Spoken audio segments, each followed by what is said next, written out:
да му отворим вратата. Здравей, дядо Коледа. Дядо Коледа. Здравей, дядо Коледа. Коравийка, Коледа.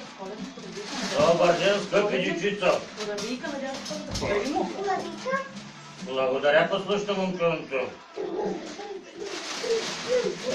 Донесъл съм подаръци тук на послушни деца.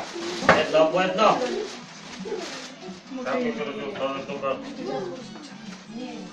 Послушни деца, има ли тук тази къща? Как се казват?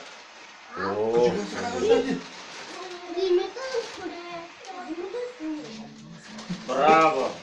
Чакай да видиш сега. Дядо Коледа ли тук е бебо? Тук джуджета са ми надписали. Митко.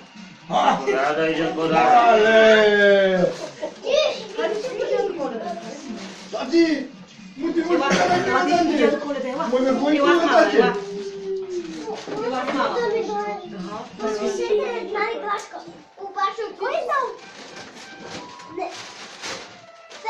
Ти писа ли ти на дядо Коледа? но не знам. Я? Я питай дядо Коледа, той ти получил май подарък. Другото момченце малкото как се казва? Дани, виж Дани. Дани. Виж мама. Заповядай момченце един подарък.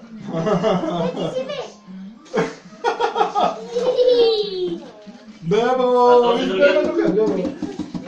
Пак за Митко. Много е слушал тази година, много е слушал. Толкова много подаръци да получава. Още един за Митко. Митко, Мале, това Митко много слуша. Мале, много е послушан, много. ела пиленце, ела при мен, ела. Дани?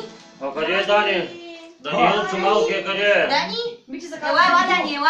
Дани? Даниелчо. Ела, бебо, ела. Ела? Ела, при. Виж, чакай. Чакай да изпратим дядо Коледа да Прати дядо Коледа тогава как е? Браво. Я, тези за кого са? За какво ли са тези пантофи?